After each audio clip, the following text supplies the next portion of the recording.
Someone once told you that you're too much, too emotional, too sensitive, too attached, too intense. And somewhere along the way, you believed them. You started shrinking yourself, asking less, needing less, pretending you needed nothing at all. And you called it growth. But what if it wasn't? What if you were never too much, and someone just didn't have enough to give you? In this video, we're going to look at 5 signs that what you've been calling neediness was never really that at all. And by the end, I think you'll understand yourself in a way you haven't before. You check your phone more than you admit, not because you're addicted to it, but because you're waiting for proof. Proof that you matter, that they're still there, that everything is okay. A text takes 20 minutes to arrive, and your brain runs 10 possible explanations. They're busy. They're upset. They're pulling away. Maybe you said something wrong. Maybe you're too much again. You reread your own messages, looking for the thing you did wrong. Because at some point, love felt like a test you could fail. You've gotten very good at making yourself smaller. You don't bring up what's bothering you, because you don't want to be a burden. You agree when you don't actually agree. You laugh when something wasn't funny. You say, "It's fine," when it isn't. And you tell yourself this is maturity. This is being easy to be around. This is not being needy. But here's what's actually happening. You're disappearing. Piece by piece, conversation by conversation. You're becoming a version of yourself that no one ever pushed back against. Because you stopped taking up space before anyone could ask you to leave. Someone is inconsistent with you, and you find a way to explain it. They show love differently. And maybe that's true. But there's a question you haven't let yourself ask. Would you accept this from yourself if you were the one giving it? Would you call it love if you were on the other side? You've spent so long adapting to what other people offer that you've forgotten what it feels like to simply be met. Someone shows up on time, texts when they say they will, asks how you're doing, and actually waits for the answer. And it feels strange, almost too much. Because somewhere along the way, crumbs started to feel like a meal. Someone treats you well. They text back. They show up. They mean what they say.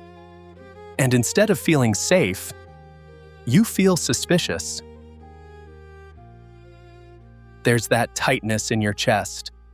Not from something they did wrong, but from waiting for the moment they will. Why are they so consistent? What do they want from this? When are they going to show their real side? You're waiting for the moment it falls apart. Because in your experience, that moment always comes. And your nervous system learned that lesson well. It doesn't wait to be hurt. It prepares. So you test them. Or you pull away first. Or you find something small and make it mean everything. Not because you don't want love, but because you don't trust that love is something you get to keep. You can't always explain the exhaustion. It's not from working too hard. It's not from lack of sleep, though that too.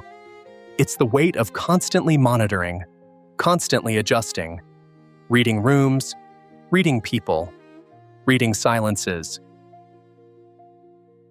You walk into a conversation, and before a single word is spoken, you've already assessed the mood, calculated what's safe to say, and prepared a version of yourself that won't be too much. You come home after an evening with friends, people you like, people who like you, and you lie down and stare at the ceiling. Not because something went wrong, but because you performed yourself all night instead of just being there.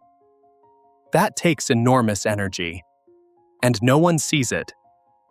because you've been doing it so quietly for so long that even you don't notice it anymore. You just call it being tired. Here's what nobody told you. Neediness is not a personality flaw. It's a signal that something important was missing. At a time when you were too young to go anywhere else, or too in love to see clearly, or simply trying to survive a relationship that kept moving the finish line. When a child reaches for a parent and gets silence, they don't think, "My parent is struggling." They think, "There must be something wrong with me." When a person loves someone who pulls away, they don't think, "This person can't give what I need." They think, "I'm asking for too much." This is how we learn to call ourselves needy. Not because we are, but because it was easier to blame ourselves than to accept that someone we needed simply didn't have enough to give. And that's not your fault. It was never your fault. But here's the part that's harder to say. The cost was you. The version of you that had opinions and expressed them. That needed things and asked for them. That felt something and said so. That version learned to be very quiet. And now, even in safe relationships, even with people who genuinely want to know you, that version doesn't always know how to come back. Because asking for things still feels dangerous. Being seen still feels like a risk. Needing someone still feels like something you'll be punished for. That's the cost. And it's real. And yet, you're still here. Still trying to understand yourself. That matters more than you know.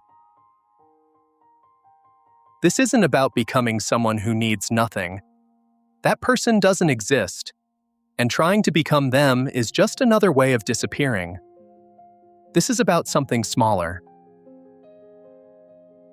It's about noticing when you silence yourself and asking, "Am I being considerate, or am I just afraid?" It's about staying in the discomfort of being seen, just a little longer than feels safe. It's about letting someone show up for you without immediately looking for the catch. Not all at once. Not perfectly. Just a little more honestly than yesterday. You're allowed to need things. You're allowed to ask. You're allowed to want someone who shows up without you having to earn it first. Because here is what's true. The right people won't find your needs exhausting. They'll find them human, and they'll show up anyway. You were not too much. You were in the wrong places with people who had too little, and you were trying to make it work anyway. That's not neediness. That's loyalty to people who hadn't earned it yet. That's hope in situations where hope was the only thing you had. That's a heart that kept trying, even when everything in the room said stop.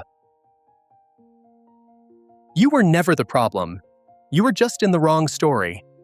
If any part of this felt like you, drop a comment with the word people use to describe you. Too much. Needy. Sensitive. Clingy. Intense. Whatever it was. Because I want you to see how many people were told the exact same thing and believed it for way too long.